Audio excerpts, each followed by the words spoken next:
नाजरीन, काना में होने वाले अफसोसनाक वाक़े में एक ही घर के 3 बच्चे जो कि शहीद हो गए। मेरे साथ उन बच्चों के वालिद मौजूद हैं, इनसे थोड़ी बात करने की कोशिश करती हूँ। बहुत मुश्किल टाइम है, अल्लाह आपको सब्र दे और थोड़ा हिम्मत से काम लीजिए। मुझे थोड़ा अपने बच्चों के बारे में बताएंगे, आपके बच्चों के क्या नाम थे?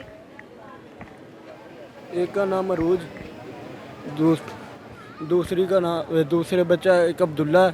बच्ची अरूज जो है ना उसकी उम्र कोई 7-8 साल है और अब्दुल्ला जो बच्चा है उसके 5 साल है। थोड़ा हमें अपने बच्चों के बारे में बताएंगे। इस वक्त ना सिर्फ लाहौर शहर, पूरे पाकिस्तान की आवाम आपके दुख में बराबर शरीक है और सबको उतना ही दुख इस वक्त तकलीफ़ है। मासूम बच्चे जो पढ़ने के लिए गए थे और आपने बड़े शौक़ से, बड़े अरमानों के साथ उनको भेजा होगा तालीम हासिल करने के लिए, उनके बेहतर मुस्तकबिल के लिए। थोड़ा सा बताइए। चारों के चारे बच्चे इधर ही कम जाते थे, इसी घर में रहते थे? इसी घर में एकेडमी इधर ही जाते थे। इकट्ठे गए हुए थे चारों? हाँ जी, चारों। चौथे की हालत कैसी? कुछ पता नहीं उसका, वो हॉस्पिटल में है। उसकी उम्र कितनी थी?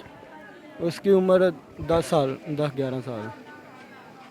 इस वक्त जी इलाके के लोग भी यहाँ पर मौजूद हैं, वालिद साहब मौजूद हैं और इससे बड़ा ना तो कोई दुख हो सकता है किसी माँ बाप के लिए कि उनका हंसता बसता घर चंद सेकंड में, चंद मिनटों में राख का ढेर बन गया और उन्हें नहीं पता था कि हम अपने बच्चों को पढ़ने के लिए भेज रहे हैं। बच्चे माओं से फरमाइशें करके गए होंगे, बच्चे कह के गए होंगे कि हम आएंगे तो हमारे लिए ये बना के रखिएगा, हम आएंगे तो हमारे ये शौक़ पूरे कीजिएगा। और नहीं खबर थी वालिदैन को भी कि हम अपने बच्चों के लिए जो ख्वाब सजाए हुए हैं, हमें हमारे बच्चे इस हालत में मिलेंगे। इस अफसोसनाक हादसे में एक और बच्ची जो कि शहीद हुई है, उसके वालिद और दादा मेरे साथ मौजूद है। अल्लाह ताला आप लोगों को सब्र दे।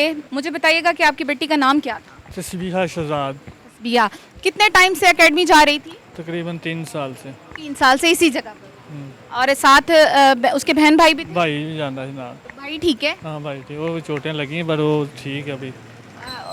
इकट्ठे गए हुए थे? हाँ। अच्छा, मुझे बताइएगा आपको इस वाक़े की, इस हादसे की इत्तला कैसे मिली?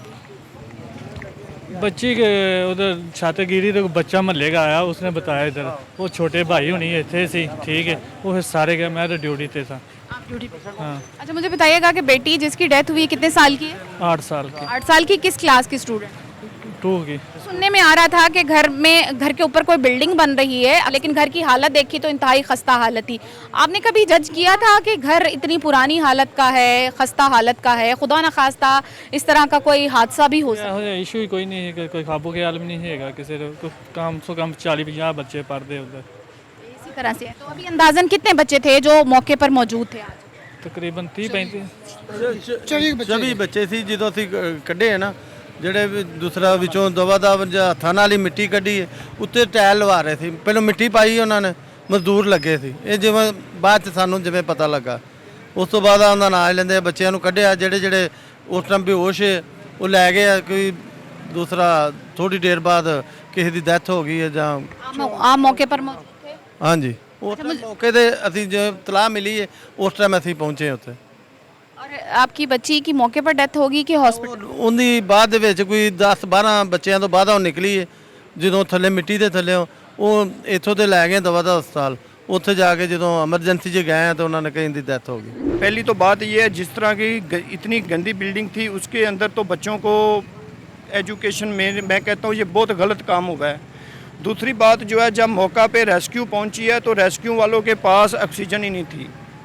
काफ़ी लोगों ने कहा जी रेस्क्यू वालों के पास ऑक्सीजन नहीं थी, और ऑक्सीजन होती तो हमारे बच्चों की काफ़ी ज़्यादा हालत बेहतर हो सकती थी क्योंकि उसके 50% चांस थे। और जब वो जर्नल 2 में लेके गए हैं बच्चों को तो वहाँ पे भी ऑक्सीजन नहीं थी। आपको पता है गर्मी बहुत ज़्यादा है, बहुत ज़्यादा इतनी गर्मी पड़ रही है। चंगा भला इंसान जो है, बेटर इंसान, वो नहीं बर्दाश्त कर सकता, तो वो बच्चों की तो बहुत खस्ता हालत थी।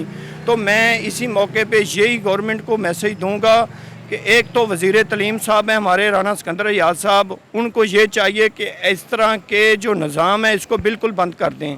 किसी की जान महफूज ही नहीं रहनी है तो वो क्या एजुकेशन किसी ने लेके करनी है और पढ़ लिख के क्या करेंगे जब उनकी जान ही महफूज नहीं रहेगी। लेकिन इसमें एक जिम्मेदारी वालिदैन पर भी आयद होती है कि वो जिस जगह अपने बच्चे को भेज रहे हैं कम से कम उन्हें अपनी तसल्ली करनी चाहिए, क्योंकि घर की जो हालत है वो इंतहाई खस्ता है। अब छत गिरी है तो घर आधा कच्चा और आधा पक्का है, और देखने में आ रहा है कि घर कभी भी किसी भी वक्त उसकी बाकी दीवारें भी जो हैं वो गिर सकती हैं। असल में यही मैं कहना चाह रहा हूँ कि जो लोग हैं सबसे बड़ी जिम्मेदारी माँ बाप की होती है। जो माँ बाप है इस तरह की बिल्डिंगों के ऊपर 1500 की खातर हम अपने बच्चों को अदा पे लगा देते हैं ज़िंदगी। मैं ये कहूँगा, अपने लोगों को मैसेज भी दूँगा कि जो आइंदा के लिए अपने खुद जाएं, विज़िट करें। अगर वो बिल्डिंग इस काबिल है, वो टीचर इस काबिल है, वो तुम्हारे बच्चों का मुस्तकबिल ठीक कर सकता है। तो जो हमारे अदारे हैं उनका क्या ज़िम्मेदारी है सारी, अगर हम पब्लिक के ऊपर ही डाल दें तो फिर टैक्स किस चीज़ का लेते हैं।